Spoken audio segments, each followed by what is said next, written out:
मायके में ये डर था कि हाँ ससुराल जाके कैसे सुबह उठूंगी, लेकिन अपने आप ही 5 बजे आँख खुल गई मेरी। क्या इतना खौफ होता है सिर्फ एक ससुराल नाम का ही। हाय गाइस, स्वागत है आप सबका मेरे मिनी व्लॉग में। मैं भी ठीक हूँ, होप सो आप लोग भी अच्छे होंगे। सुबह उठ के फ्रेश हो के मॉर्निंग वॉक और दूध लाने गए मैं और मम्मी।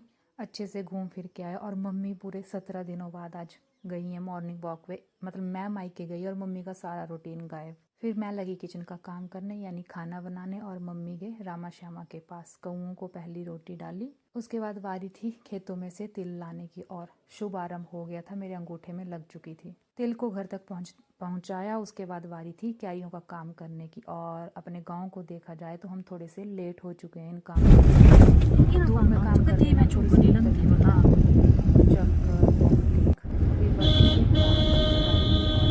नव दुर्गा माँ के मंदिर गई क्योंकि मैं नवरात्रि में व्रत करती हूँ, तो माथा भी टेकना होता है और साथ में कन्या पूजन भी करना होता है। वैसे तो हम घर में करते हैं, लेकिन सुमित घर में नहीं है ना, तो उनके बिना संभालना एडजस्ट करना थोड़ा सा मुश्किल हो जाता है, तो इसीलिए मंदिर में। यहाँ पे छोटी छोटी कंजकें थी, तो मम्मी ने अच्छे से कंजक पूजन किया। हम घर से हलवा बना के लेके गए थे कंजकों को पूजने के लिए। 3 बजे आके हम घर पहुंचे और मैं सो गई थी, जबकि मम्मी ने उसके बाद रामा श्यामा को चराया, उनके लिए घास लाया और फिर जाके मुझे उन्होंने 5:45 के करीब उठाया है कि अब खाना बना दे और मैं जा रही हूँ गांव में कीर्तन का इनविटेशन देने, साथ में पानी लाने के लिए।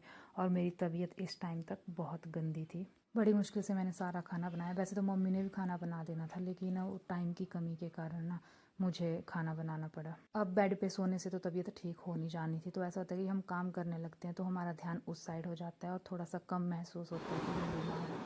मैं चली गई फिर रेस्ट करने के लिए खाना खाने के बाद, और मम्मी लग गई अगला सारा काम करने के लिए। चलो थोड़ी देर